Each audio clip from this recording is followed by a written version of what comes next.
নমস্কাৰ অসম লাইভৰ নিৰ্বাচন কেন্দ্ৰিক অনুষ্ঠান ফ'ল' দ্য লিডাৰ এই অনুষ্ঠানলৈ মই জোনজ্যোতিয়ে আপোনালোকক স্বাগতম জনাইছোঁ। মই বৰ্তমান উপস্থিত আছোঁ বঙাইগাঁও সমষ্টিত। বঙাইগাঁও সমষ্টিৰ নিৰ্দলীয় প্ৰাৰ্থী চক্ৰধৰ দাস। আজি আমি তেখেতক অনুসৰণ কৰিম। আহক আমি তেখেতৰ বাসগৃহলৈ যাওঁ আৰু আজি পুৱাৰ পৰা নিশা পৰ্যন্ত তেখেতে কেনেদৰে নিৰ্বাচনী প্ৰচাৰ অভিযানত ব্যস্ত থাকিল সেয়া আমি আপোনালোকক দেখুৱাম।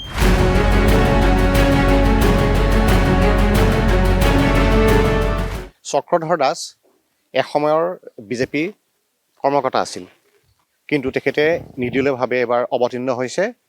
যিহেতু অগপৰ দখলত সুদীৰ্ঘ 40 বছৰে বঙাইগাঁও সমষ্টিটো অগপৰ দখলত আছিল। এইবাৰ বিজেপিৰ পৰা তেখেতে প্ৰাৰ্থিত্ব বিচাৰিছিল, কিন্তু তেখেতে সেই প্ৰাৰ্থিত্ব নাপালে, যাৰ বাবে নিৰ্দলীয় হৈ ৰাইজক সেৱা কৰাৰ মন মেলিছে এইগৰাকী চক্ৰধৰ দাসে। আৰু মই তেখেতৰ বাসগৃহৰ সন্মুখত আছোঁ। দেখিছে সুবিশাল আৰু তেখেতৰ অট্টালিকা সদৃশ ঘৰ।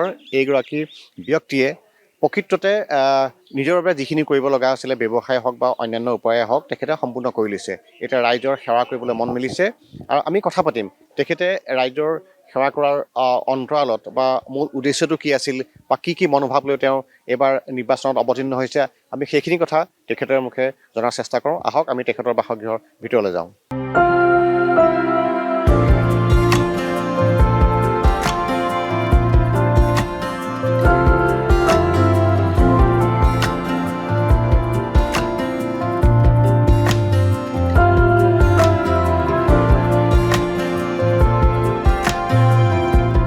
মই উপস্থিত হ'লোহি চক্ৰধৰ দাসৰ বাসগৃহৰ ভিতৰত।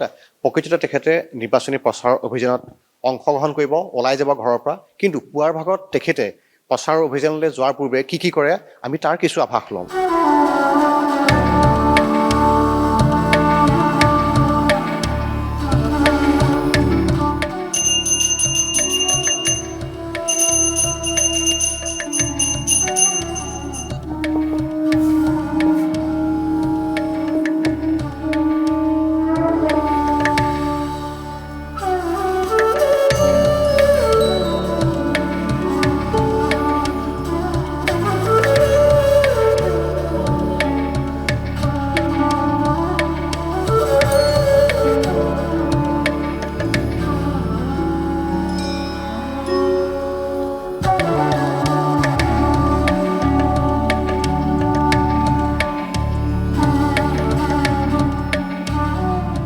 পুৱাৰ ভাগত তেখেতে পূজা অৰ্চনা কৰিলে। এতিয়া তেওঁ ডাইনিং টেবুলত বহি আছে। হয়তো পুৱাৰ আহাৰ খাই তেখেত প্ৰচাৰ অভিযানত অগ্ৰসৰ হ'ব। আপুনি এতিয়া যিহেতু নিৰ্বাচনৰ বতৰ, আপুনি নিৰ্দলীয়ভাৱে অৱতীৰ্ণ হৈছে, আমি এই বিষয়ে কথা পাতিম। কিন্তু পুনতে মোৰ প্ৰশ্নটো হ'ল যে আজি আমি দেখিলোঁ যে আপুনি পুৱাৰ ভাগত খুব সুন্দৰকৈ ৰাইজক মাতবোল কৰিলে, তাৰপৰা ধৰি আপুনি মন্দিৰত সেৱা ল'লে। সদায় এইকেইদিন যিকেইদিন প্ৰচাৰ অভিযান গৈ আছে, এইকেইদিনত আপুনি মন্দিৰত এনেকৈ সেৱালৈ গৈ আছে নে আপুনি সদায় ৰাতিপুৱা শুই উঠি আপোনাৰ ঈশ্বৰৰ ভক্তি সদায় সেৱা কৰে? মই আমাৰ ঘৰখন আপনি পৰিবেশটা দেখিছে, মানে আমাৰ বিশেষে পূজা অৰ্চনাতে মানে বহু সময় কটায়। আৰু আমাৰ পূজা অৰ্চনাৰ জৰিয়তে ভগৱানৰ আশীৰ্বাদ আমি পাইছোঁ। আৰু মোৰ ৰাতিপুৱাৰ মানে যিটো মানে কাৰ্যসূচী, মই 2টা বজাত হ'লেও 5টা বজাতে উঠোঁ ৰাতিপুৱা। এই প্ৰচাৰ কাৰ্যত মই 3টা বজাত বিচনাত যাওঁ, 3:30মান বজাত মই টোপনি আহে। এতিয়া দেখিছোঁ যে মই ৰাইজৰ পৰা স্বতঃস্ফূৰ্ত যিটো সঁহাৰি পাইছোঁ। মই এজন ৰাজনৈতিক নেতা নহয়, মই এজন সামাজিক নেতা হিচাপে ৰাইজে মোৰ ওচৰত, মোৰ ঘৰলৈ আহি মোক আশীৰ্বাদ দিছে, দিহা পৰামৰ্শ দিছে। আপোনালোকে আজি দেখিছে কেমেৰাত। আৰু সেইসকলৰ মোৰ আশীৰ্বাদ লৈয়ে মই আজি বঙাইগাঁৱত 40 বছৰীয়া যিটো শক্তিশালী ৰাজত্ব, সেই ৰাজত্বক মই পৰাভূত কৰাৰ কাৰণে মই ৰাইজৰ মাজলৈ আহিছোঁ। আৰু ৰাইজে আজি চাওক, বিভিন্ন দল সংগঠন, অনুষ্ঠান প্ৰতিষ্ঠান, আজি হাজাৰ হাজাৰ ৰাইজ একেমুখে কৈছে, একেলগে ওলাই আহিছে। সদায় মই বঙাইগাঁওবাসী ৰাইজৰ হৈ কাম কৰি যাম, বঙাইগাঁও জিলাখনৰ হৈ কাম কৰি যাম। মোৰ দল সংগঠন, অনুষ্ঠান প্ৰতিষ্ঠানৰ কথা নহয়, প্ৰতিটো জাতি গোষ্ঠীৰ লগতে মই প্ৰতিটো পৰিয়ালক সহায় কৰাৰ কাৰণে মই প্ৰতিশ্ৰুতি দিছোঁ।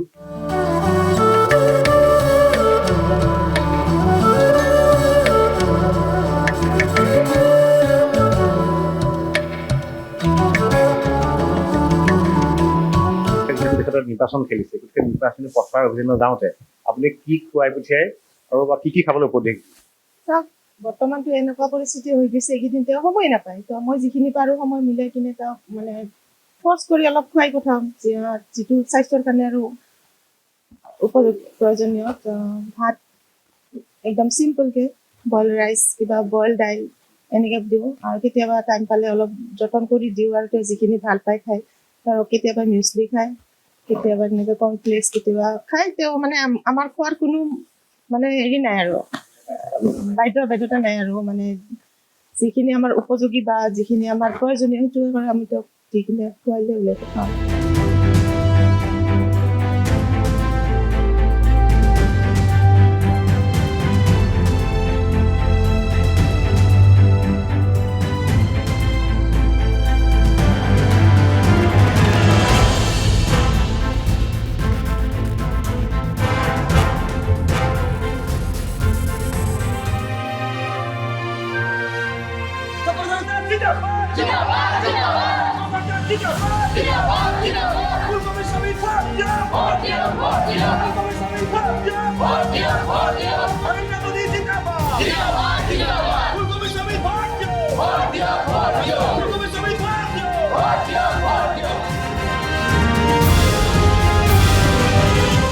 আজি আমি অনুসৰণ কৰি আছোঁ বঙাইগাঁও সমষ্টিৰ নিৰ্দলীয় প্ৰাৰ্থী চক্ৰধৰ দাসক তেখেতে ক'ত ক'ত নিৰ্বাচনী প্ৰচাৰ চলাইছে তেখেতৰ নিৰ্বাচনী ইছ্যু কি আমি সেই বিষয়ে কথা পাতি আছোঁ পুনৰবাৰ আপোনাক স্বাগতম জনাইছোঁ ধন্যবাদ যিহেতু আপুনি নিৰ্দলীয় হিচাপে প্ৰতিদ্বন্দ্বিতা আগবঢ়াইছে গতিকে আপোনাৰ এই নিৰ্বাচনত আপোনাৰ মূল ইছ্যু কি নাই মূল ইছ্যু হ'ল মোৰ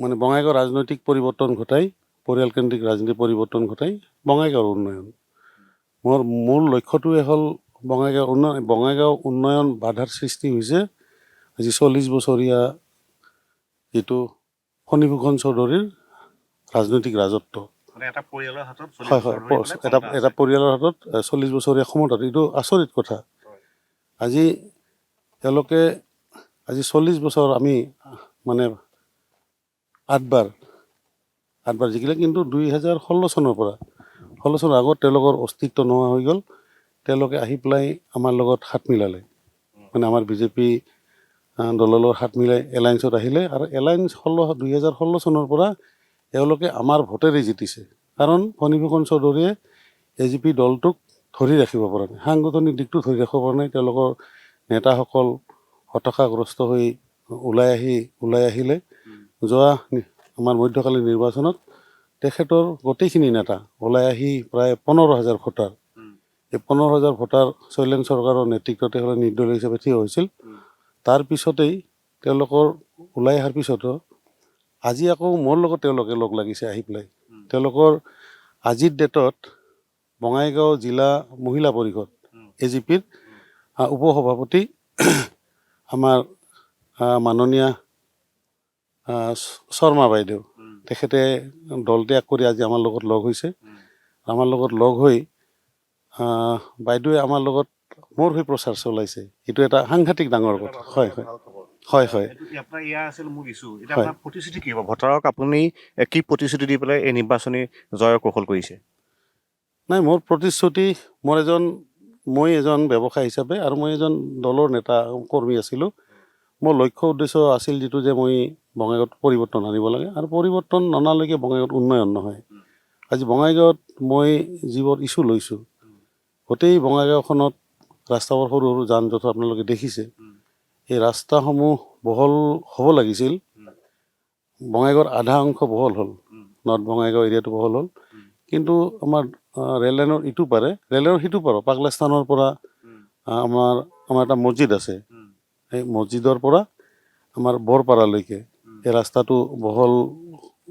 বহল যিমান হ'ব লাগিছিল সিমান নহ'লে ইয়াৰ কাৰণে ৰাইজে প্ৰতিবাদো কৰিছিল তো আমি ভাবিছোঁ যে টাউন এখনত যদি ডিভাইডাৰ ছিষ্টেম নাথাকে ৰাস্তা যদি দুটা ৰাস্তা নহয় যান জঁটৰ হ'বই তাৰ পৰা ডাঙৰ ইছ্যু হৈছে কি বঙাইগাঁৱত পাৰ্কিং ছিষ্টেম নাই যিকোনো মানুহ যেতিয়া মানে টাউনলৈ আহে গাড়ীখন থোৱাৰ লগে লগে এডল মানুহ হিৰহিৰাই ওলাই আহে যে মোৰ পৰা কেনেকৈ পইচা নিব পাৰে এই ছিষ্টেমবিলাক ক'ৰ পৰা কেনেকৈ চলিছে আমি নাজানো ৰাস্তাত পাৰ্কিং কৰিছে পইচা লৈছে কিন্তু এই পাৰ্কিঙৰ ব্যৱস্থাটো স্থায়ী নহ'ল আমাৰ বহু তেনেকুৱা ঠাই আছে চৰকাৰী ঠাই আছে এইবোৰত যদি পাৰ্কিং ছিষ্টেম কৰিলে হয় আজি বঙাইগাঁৱত মাত্ৰ এটাই ৰাস্তা এই বাইপাছ যিটো আমাৰ মায়াপুৰীৰ পৰা আপোনাৰ পুৰণি আমাৰ ৰেলৱে ষ্টেচন আৰু ট্ৰেন্সপৰ্টৰ এইটো ৰাস্তা একেবাৰে ঠেক ইটো আকৌ কেতিয়াবা খুলি দিয়ে, কেতিয়াবা বন্ধ ৰাখে। তাৰ কাৰণে ইটো ছাইডৰ দোকানীসমূহ একেবাৰে ব্যৱসায়ত মাৰ খাই গৈছে। তেওঁলোকে ইপিনে মানুহ নাহে,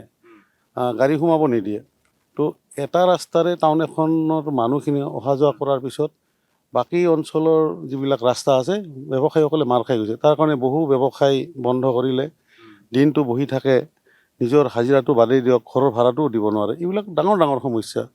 তাৰ উপৰিও আমাৰ ৰেল লাইনৰ সিটো পাৰ, আমি কৈছোঁ যে ৰেল লাইনৰ উত্তৰ পাৰটোত আমাৰ পুৰণি ষ্টেচন, যিটো ৰেলৱে ষ্টেচন আছে, ইয়াতে এখন ফ্লাইঅভাৰ লাগিছিল। আজি ফ্লাইঅভাৰখন উঠি নাহিল। মানে এক কথাত ক'বলৈ গ'লে এনেকুৱা নেকি যে ফণীভূষণ চৌধুৰী পৰিয়ালৰ 40 বছৰৰ শাসনকালত বঙাইগাঁও যিধৰণে উন্নতি হ'ব লাগিছিল সেইমতে উন্নতি নহ'ল? নাই হোৱা। আমি কৈছোঁ যে এজন MLA 5 বছৰ পালে, আৰু যদি যিহেতু আমাৰ মানে ভাৰতীয় জনতা পাৰ্টীৰ লগত তেওঁলোকে এলায়েন্সত আছে, তেওঁলোকে আঁচনিসমূহ, তেওঁলোকৰ উন্নয়নৰ যিবিলাক পথ আছিল, যিবিলাক তেওঁলোকে বিধানসভাৰ পৰা এই আমাৰ চেংচন কৰি আনিব লাগিছিল, তেওঁলোকে ইয়াতে ব্যৰ্থ হৈছে।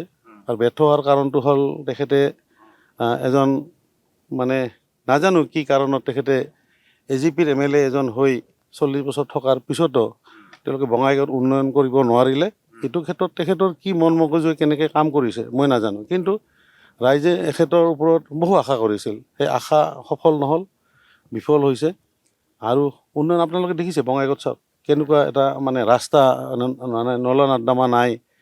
মানুহে য'ত যেনেকৈ পায় সেনেকৈ কাম কৰিছে, য'ত যেনেকৈ পায় সেনেকৈ গাড়ী মটৰ ৰাখিছে, কোনো ছিষ্টেম নাই। আমি এইবাৰ আপুনি এটা বঙাইগাঁৱৰ সমষ্টিত পৰিৱৰ্তন অনাৰ এটা চেষ্টা কৰিছে। এই যিটো চেষ্টা চলাইছে, এই চেষ্টা চলাবলৈ যাওঁতে আপুনি ক'ৰবাত নহয় ক'ৰবাত বা শাসকে পক্ষৰ পৰাই হওক বা অগপৰৰ পৰাই হওক ভাবুকিৰ সন্মুখীন হৈছে নেকি? আমি ভাবুকিৰ সন্মুখীন হৈছোঁ। মই একচুৱেলি ভয় নকৰোঁ, মই ভয় কৰা মানুহ, মই সকলোৱে জানে মই নিষ্ঠা সততাৰে কাম কৰোঁ। মোক ধমকি দিয়ে, মই কৈছিলোঁ যে আমাৰ সৰু সৰু মানুহবোৰক কিয় ধমকি দিছে আপোনালোকে? আমি প্ৰচাৰ চলাইছোঁ, প্ৰচাৰ চলাব যোৱা মানুহখিনিক ধমকি দিয়ে। তেওঁলোক মানে কোনে ধমকি দিয়ে? ধমকি দিয়ে মানে তেওঁলোকৰ 4-5জন ভেৰনীয়া ঠিকাদাৰ আছে, অগপৰ ঠিকাদাৰ আছে। সেই অগপৰ ঠিকাদাৰ 4জন একচুৱেলি তেওঁলোকৰ আৰু এজেণ্ট কিছুমান আছে। সেই লৈ আমাৰ প্ৰচাৰ পত্ৰসমূহ তেওঁলোকে ফালি পেলাইছে, মোৰ বেনাৰসমূহ ফালি পেলাইছে। ইয়াতে আমি ভয় খোৱা নাই, কিন্তু ভয় খাইছে একচুৱেলি ফণীভূষণ চৌধুৰী আৰু দীপ্তিময় চৌধুৰী আৰু তেখেতৰ লগত থকা সাংগ পাংগখিনি। নহ'লেনো আমাৰ তেওঁলোকেও প্ৰচাৰ কৰিছে, আমিও প্ৰচাৰ কৰিছোঁ। আমাৰ প্ৰচাৰত বাধা দিছে, আমি তেওঁলোকৰ প্ৰচাৰত বাধা দিয়া নাই। মানে মোৰ ভয়ত তেখেতে আতংকিত হৈছে।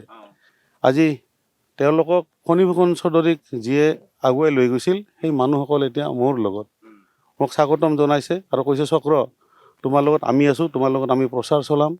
তাৰ ভিতৰত বিশেষভাৱে আমাৰ বঙাইগাঁৱত সকলোৱে চিনি পোৱা, সকলোৰে মৰমৰ দীপু চৌধুৰী, শৈলেন চৰকাৰ, তিলক নাৰায়ণ দেৱ, আমাৰ পৰিমল বৰ্মন, আমাৰ বহুত এনেকুৱা ডাঙৰ ডাঙৰ নেতা আছে। তো এই নেতাসকলে আজি মোৰ লগত লগ লাগিছে, মানে অৰ্থটো কি বুজাইছে? কাৰণ এতিয়া বঙাইগাঁৱত AGP বুলি ভেটি নাই, আৰু তেওঁলোকৰ পৰিয়ালত আজি কেইটামান বাইদেউ আৰু কেইগৰাকীমান বৌ বুলি মাতে। তেওঁলোকৰ বাহিৰে ফণীভূষণ চৌধুৰীত আপোনালোকে প্ৰচাৰ দেখিছে নেকি বঙাইগাঁৱত? কোনো প্ৰচাৰ? এইটোৰ পৰা এটা বুজা গৈছে যে আপুনি এই যি ধৰণৰ ধৰক আপোনাক ভেটা দিয়া চেষ্টা কৰিছে, এতিয়া মনত আপোনাৰ দুগুণ সাহস বৃদ্ধি কৰিছে, মানে আপোনাৰ যেন ইয়াত এটা জয়ী হোৱাৰ এটা যিটো সম্ভাৱনা সেইটো আপুনি দেখি গৈছে। মই দেখিছোঁ, হয়। মই তো আমাৰে আৰু দেখিছোঁ যে এতিয়া NDA বুলি কয়। NDA শব্দটো তেওঁলোকৰ মনত আহে ইলেকশ্যনৰ সময়ত। ইয়াৰ আগতে কিন্তু NDA শব্দটো নাহে। যেতিয়া আতংক হৈ ভয় খায় যে আমাৰ ৰাইজে বা দলীয় কৰ্মকৰ্তাসকলে তেখেতক সমৰ্থন নকৰে, তেতিয়া NDAৰ চিন্তা লৈ NDA বুলি কৈ ভোট বিচাৰে। কিন্তু মানুহৰ, আমাৰ জনসাধাৰণৰ মাজৰ বুকুত সোমাই গৈছে এইজন NDAৰ কিমান সমৰ্থক, আৰু NDA শব্দটো ক'লে আমাৰ মানুহে তেখেতক সমৰ্থন কৰি বুলি যিটো ভাবে, এইটো ভুল ধাৰণা।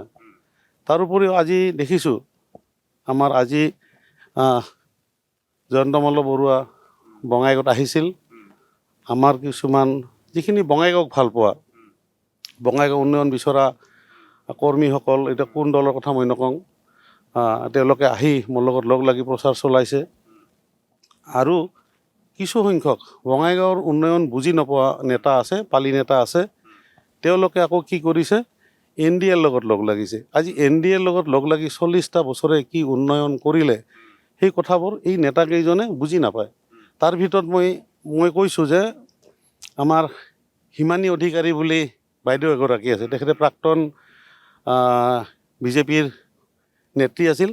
প্ৰাক্তন নহয়, একচুৱেলি আছিলে তেখেতে বিজেপিৰ নেত্ৰীৰ পৰা আমাৰ দলে ভাল নোপোৱাৰ কাৰণে তেখেতক দলৰ পৰা আঁতৰাইছিল। এতিয়া আকৌ কিবা দায়িত্ব লৈছে নাজানো।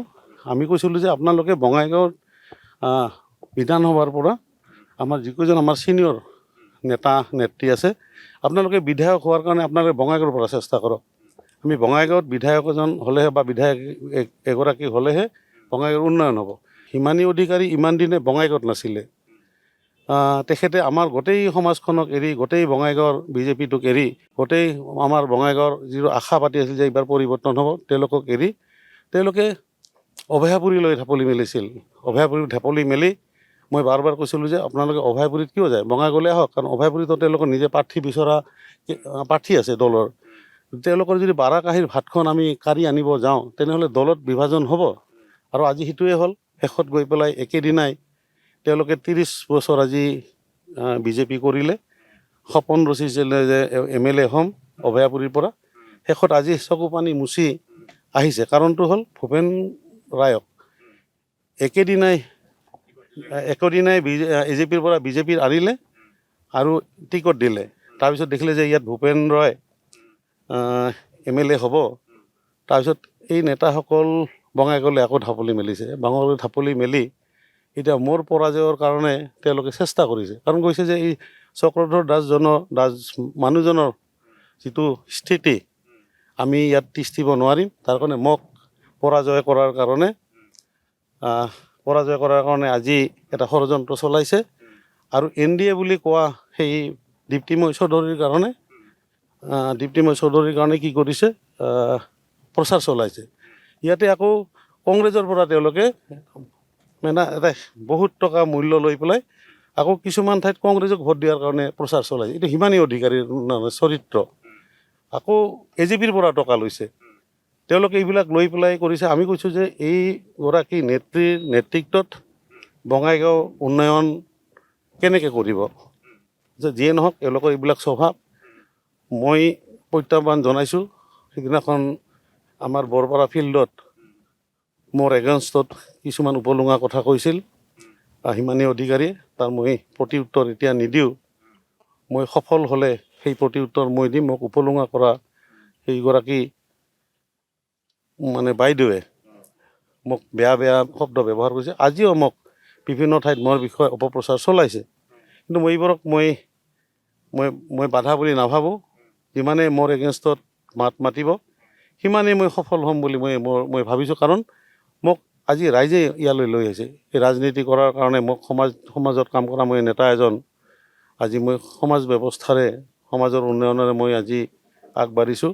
আজিৰ এই মুহূৰ্তত মই নিৰ্দলীয় প্ৰাৰ্থী হ'লে কিন্তু ৰাইজে মোক মানে সমাজৰ কাম কৰা মানুহ বুলিয়েই ভাবে। ৰাইজৰ মৰম চেনেহ বুটলি মই গাঁৱে গাঁৱে চহৰে নগৰে মই মোৰ প্ৰচাৰ চলাইছোঁ।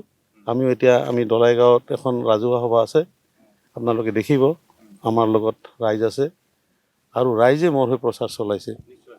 এইখিনি এটা কথা হয়, যিহেতু অপপ্ৰশাসনত ইমান দিন থাকিলে 40 বছৰ ধৰি পেলাই বিজেপিয়েও বহুত ধৰণৰ খোপনি পুতিবলৈ চেষ্টা কৰিছিলে বা পুতিছিলে। সেইখিনি ধৰক আপোনালোকে কাম কৰিছিলে। আপোনালোকে বিজেপি কৰ্মকৰ্তা হিচাপে দলটোক প্ৰতিষ্ঠা কৰাত সহায় কৰিছিলে। কিন্তু প্ৰতিবাৰে যদি অগপক দি থাকে, আপুনি যেনেকৈ এটা নাৰাজ হ'ল বা দল এৰি আহি নিৰ্দলীয় হিচাপে প্ৰতিদ্বন্দ্বিতা আগবঢ়াইছে, ঠিক একেদৰে বিজেপি দলতো বহু সংখ্যক এনেকুৱা ধৰণৰ নিৰাশ বা নাৰাজ হোৱা ব্যক্তি আছে বা নেতা আছে। সেইসকলৰ পৰা আপুনি সহায় পাইছে নেকি? নাই, মই পাইছোঁ। মানে কি হয়, আজি আমাৰ বিজেপি দলটোক যিসকলে বঙাইগাঁৱত ধৰি ৰাখিছিল তেওঁলোকে এতিয়া মানে সকলোৱে বহি আছিল ঘৰত। কাৰণ আমি জিলা কাৰ্যালয়ত আহিলে যিটো সন্মান পাব লাগে, যে এটা সময়ত বিজেপিক বেয়া পাইছিল সেই মানুহসকলে এটা সময়ত বিজেপিক ধৰি ৰাখি আজি জয় মই হোৱা অৱস্থাত যিসকল নতুন নেতা আহিছে, আৰু কিছুমান নেতা আহিছে ঠিকে, লক্ষ্য এটাই যে মই বিজেপিত থাকি মই উপাৰ্জন কৰিম। কিন্তু যিসকল নেতাক আজি আঁতৰাই ৰাখিছে তেওঁলোকৰ লক্ষ্য সেইটো নাছিল। সেইটো আছিল বাজপেয়ীজীৰ যিটো ধাৰণা বা বাজপেয়ীজীৰ যিটো চিন্তাধাৰা, সেইবোৰক কেনেকৈ মানে ৰাইজৰ মাজলৈ নিব আৰু দেশখনক এটা নতুন ধাৰণা লৈ গঢ়ি তুলিব, পুৰণি কৰ্মীসকলৰ সেইটো আছিল। কিন্তু এইবাৰো আমি বহু আমাৰ বাজপেয়ীজীৰ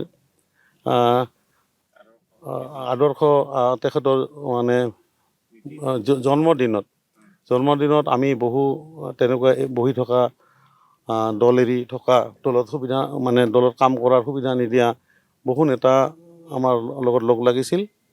তেতিয়া আমি গম পাইছোঁ তেওঁলোকৰ মনৰ কথাবোৰ কৈছিল যে আমিতো এলাগী হৈ থাকিলেও এতিয়া নতুন নতুন মানুহ আহিছে, নতুন চিন্তাধাৰা কৰিছে, কিন্তু লক্ষ্যটো একচুৱেলি যিসকলে আজি আগবঢ়াই নিছে দলটোক মই সঠিক পথে নিয়া নাই বুলি কৈছোঁ। কাৰণ আজি যদি ভাৰতীয় জনতা পাৰ্টি বঙাইগাঁও জিলা কমিটিখন শক্তিশালী হ'লে হয়, তেনেহ'লে অন্ততঃ বঙাইগাঁৱৰ এখন আমাৰ হেডকোৱাৰ্টাৰ হিচাপে প্ৰথম দাবী থাকিব লাগিছিল বঙাইগাঁৱৰ পৰা এজন দলীয় প্ৰাৰ্থীক টিকট দিয়াটো।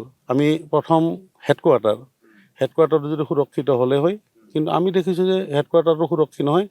এই আমাৰ বঙাইগাঁও ভাৰতীয় জনতা পাৰ্টিৰ মূল যিটো কাৰ্যালয় বঙাইগাঁৱত, আৰু বঙাইগাঁওখনকে ফণীভূষণ চৌধুৰী আৰু আমাৰ কিছুমান দলীয় এজেণ্ট বুলি কৈছোঁ, এওঁলোকে কি কৰিছে, অস্থিৰ কৰি ৰাখিছে। সদায় কেনেকৈ দুৰ্বল হৈ থাকক আৰু এই দুৰ্বল হৈ থকাৰ সুযোগ লৈ আজি 40টা বছৰ মই নকওঁ, আগতে যি আছিলে 2016 চনৰ পৰা এলায়েন্সৰ নামত আমাৰ মানুহখিনিক হাৰাশাস্তি কৰাৰ বাহিৰে, দলটোক ধ্বংস কৰাৰ বাহিৰে, দলটো নিশেষ কৰাৰ যিটো মিছন এতিয়া সফল হৈ আহিছে। আৰু এই মিছনত সফল হোৱাৰ কাৰণে আমাৰে দলৰ কিছুমান নেতাই সহায় কৰিছে। মই স্পষ্টভাৱে কৈছোঁ, কি হয় মই সঁচা কথা কোৱাতে মই কাকো ভয় নকৰোঁ আৰু মোৰ মনত ভয় নাই, কাৰণ মই সদায় নিৰপেক্ষভাৱে মই সুস্থিৰ চিন্তাধাৰাৰে কাম কৰি যাওঁ। মোৰ দলৰ প্ৰতিগৰাকী যেনে আজি মোৰো দুখ লাগিছে, দলৰ সেই মানুহবোৰক এৰি থৈ আহিছোঁ, তথাপিতো মই জেদ এৰি নিদিওঁ। মই জেদি ফণীভূষণ চৌধুৰী কয় কিছুমান মিটিঙত তেখেতে বোলে খেচেৰা, এই খেচেৰা শব্দটো এটা MP ৰ মুখত ওলাব নালাগে। সি কৈছে খেচেৰা, মই মহা খেচেৰা। আৰু ময়ো কৈছোঁ যে ৰাইজক মই কিন্তু জেদি, আৰু জেদৰ কাৰণে মই ইমান দূৰলৈকে পৌঁছিছোঁ। ময়ো যেন জেদি, গতিকে খেচেৰা আৰু জেদৰ মাজত যিটো প্ৰতিযোগিতা চলিছে, হয়তো খেচেৰা শব্দটো বেয়া শব্দ, নামনি অসমত খেচেৰা শব্দ মানে বেয়া। আৰু মই কৈছোঁ জেদ, মানুহ এজনৰ যদি জেদ নাথাকে কেতিয়াও সফল হ'ব নোৱাৰে। মই জেদি আৰু মই সফল কৰি দেখুৱাম। নিশ্চিতভাৱে।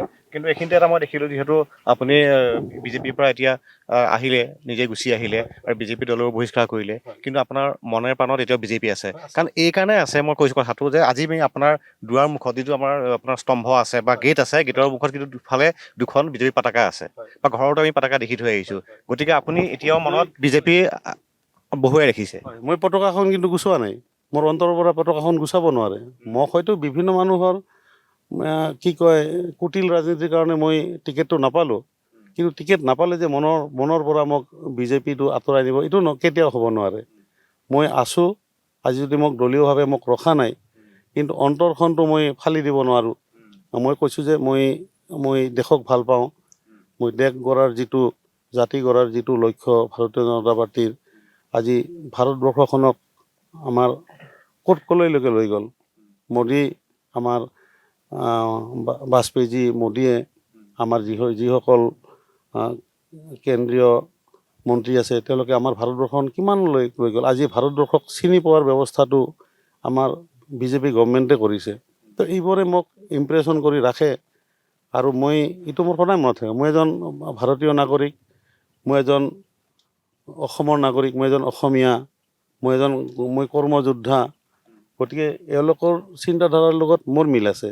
কাৰণ মই যদি আজি নীৰৱে বাকীবোৰৰ দৰে বহি থাকিলোঁ হয়, তেনেহ'লে আপোনালোকে দেখিছে মোৰ ঘৰত আহি মই এই উন্নতিটো মোক ক'ৰ পৰা, মই কেতিয়াও কোনো ৰাজনৈতিক দলৰ কোনো মন্ত্ৰী MLAৰ পৰা মই কাম লৈ মই আগবঢ়া নাই। মোৰ নিজৰ চেষ্টাতে মই দেখিলোঁ যে অসম চৰকাৰৰ মই কাম নাপাওঁ, মই ভাৰত চৰকাৰলৈ ওচৰলৈ গৈছিলোঁ। মই আজি ৰেল বিভাগৰ কাম কৰিছোঁ, ৰিফাইনাৰীবিলাকৰ কাম কৰিছোঁ, আৰু নেশ্যনেল হাইৱেৰ কাম কৰিছোঁ।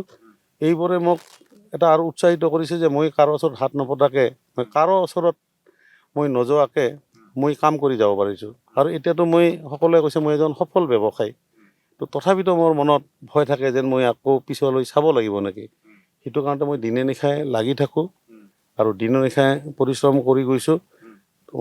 আজি বহু মানুহক মই কৰ্মসংস্থাপন দিছোঁ। মোৰ স্কুলখন আপোনালোকে দেখিছেনে নাই?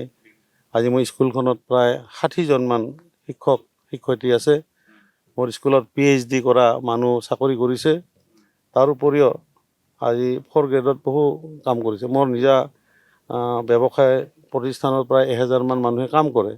তো সেই মানুহখিনি মোক আশীৰ্বাদ দিছে আৰু সেইটো মই সদায় জীয়াই ৰাখিম। তো নিশ্চিতভাৱে যিহেতু নিৰ্বাচনী বতৰ, গতিকে নিৰ্বাচনী যুঁজলৈ আপুনি সাজু হৈছে, প্ৰচাৰ অভিযান অব্যাহত ৰাখিছে, মাজত মাত্ৰ কেইটামান দিন। গতিকে এই মুহূৰ্তত যদিও আমি দীপ্তিময় চৌধুৰীৰ কথা কৈ আহিছোঁ, গতিকে আপুনি প্ৰতিপক্ষ হিচাপে বা কাক ল'ব? মইতো একচুৱেলি সঁচা কথা ক'ব গ'লে প্ৰতিপক্ষ মই এইটো কথা চিন্তাই কৰা নাই। মই আগৰ নিউজত কৈছোঁ যে ৰাইজে মোক পৰিৱৰ্তন বিচৰাৰ কাৰণে আগবঢ়াই দিছে। এতিয়া ৰাইজ মোৰ লগত যিহেতু আছে, ৰাইজে প্ৰচাৰ চলাইছে, এতিয়া তেওঁলোকে কেনেকৈ যেতিয়া কিমান ভোট পায় মই সেইটো অংক কৰা নাই। মই অংক কৰিছিলোঁ মোৰ বিজয়টো। মই এটা ভোটত হ'লেও বিজয় হ'ম, আৰু যদি বোলে নাই হাজাৰ হাজাৰ মানুহে মোক সহায় কৰিছে, বিজয়টো মোৰ নিশ্চিত। মই প্ৰতিদ্বন্দ্বিতা হিচাপে মই এইটো মানি ল'ব নোৱাৰোঁ। তেওঁলোকৰ কাৰণে তেওঁলোকে চিন্তা কৰিছে, আৰু মোৰ কাৰণে মই চিন্তা কৰিছোঁ। ইয়াতে আজিৰ সময়ত আমি দেখিছোঁ প্ৰচাৰ মাধ্যমত মোৰ নিচিনাকৈ কোনো প্ৰচাৰ কৰিব পৰা নাই। আৰু ফুলকবিত ছবিত অহা 9 তাৰিখে ৰাইজে ভোট দিব আৰু মোক বিজয় সাব্যস্ত কৰিব। এইখিনি মই ৰাইজকো অনুৰোধ জনাইছোঁ। আজি কিছুমানে মোক ভুল ধাৰণা কৰাৰ কাৰণে আজি এটা অপপ্ৰচাৰ চলাইছে, তো তেওঁলোকে চলাবই, তেওঁলোকৰ ৰণকৌশল। আৰু আমাৰ ৰণকৌশলতো আমি ফুলকবিটোক বুকুত বান্ধি লৈ আমি বঙাইগাঁৱৰ জয়যাত্ৰাত নামিছোঁ, আৰু বঙাইগাঁও এইবাৰ এই পৰিয়ালকেন্দ্ৰিক ৰাজনীতিৰ পৰা মুক্ত হ'ব। আমি আজি অনুসৰণ কৰি আছোঁ বঙাইগাঁও সমষ্টিৰ নিৰ্দলীয় প্ৰাৰ্থী চক্ৰধৰ দাসক, আৰু আমি তেখেতৰ কেইবাখনো নিৰ্বাচনী প্ৰচাৰ সভালৈ গ'লোঁ, দেখিলোঁ যে যথেষ্ট জনসমাগম হৈছে। যিহেতু এজন নিৰ্দলীয় প্ৰাৰ্থী এজনৰ ক্ষেত্ৰত এনে জনসমাগম সাধাৰণতে খুব কম দেখা যায়। গতিকে তেখেতে যিখিনি কথা ইতিপূৰ্বে কৈছিল যে তেখেতে এইবাৰ এই সমষ্টিটোক বৃহৎ প্ৰত্যাহ্বান সৃষ্টি কৰিব অগপৰ দীপ্তিময় চৌধুৰীৰ সন্মুখত, আৰু তেওঁ যিখিনি কথা কৈছে আমি আজি অনুসৰণ কৰি গম পালোঁ যে এইটো এটা সঁচা হ'বলৈ গৈ আছে।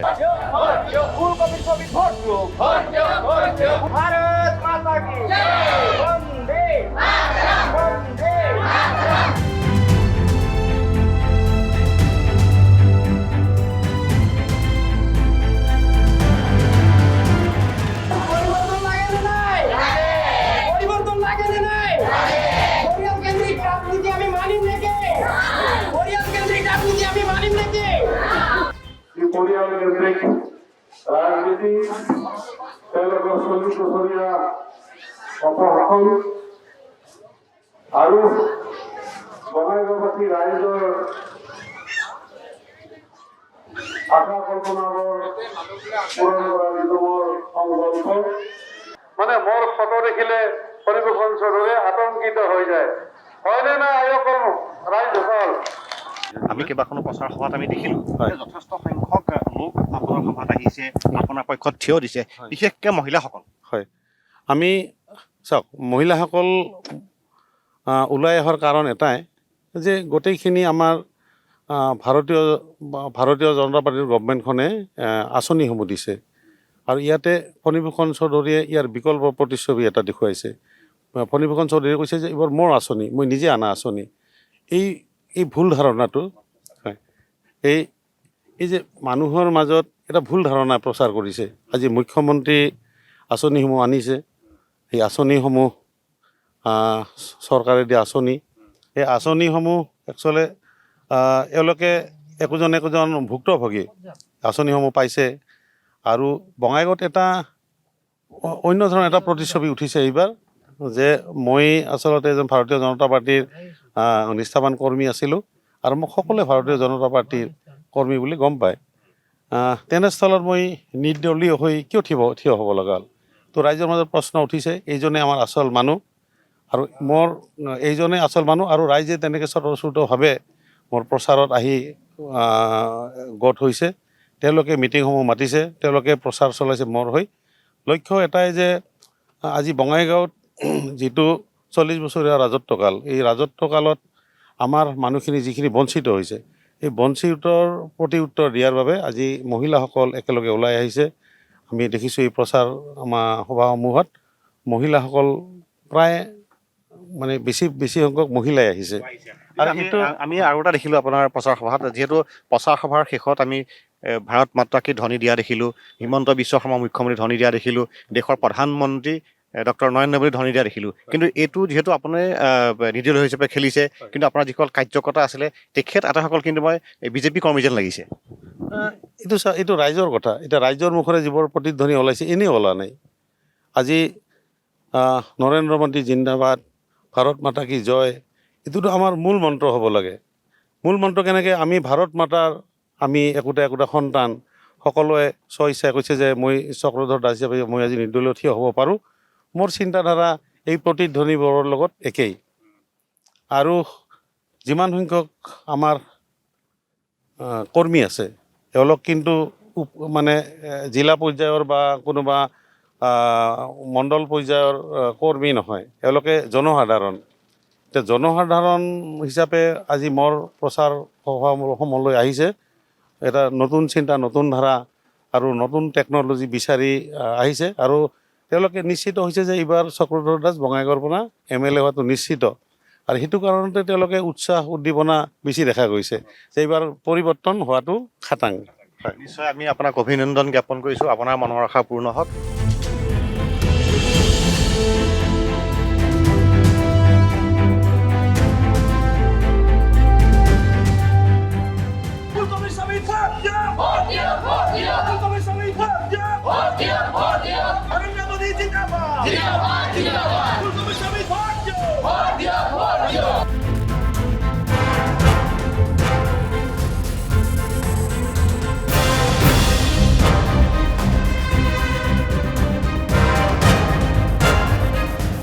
এই আছিল বঙাইগাঁও সমষ্টিৰ নিৰ্দলীয় প্ৰাৰ্থী চক্ৰধৰ দাস। আমি তেখেতলৈ শুভকামনা জ্ঞাপন কৰিছোঁ। যিহেতু অহা 9 তাৰিখে নিৰ্বাচন অনুষ্ঠিত হ'ব, নিৰ্বাচনত পাছত আমি ফলাফলত আমি গম পাম প্ৰকৃততে এই সমষ্টিটোৰ ৰাইজে কেনেকুৱা এজন ব্যক্তিক তেওঁলোকে নিৰ্বাচন কৰিব। এইখিনিতে মই জোন জ্যোতিয়ে এই অনুষ্ঠানৰ পৰা বিদায় মাগিছোঁ। ধন্যবাদ।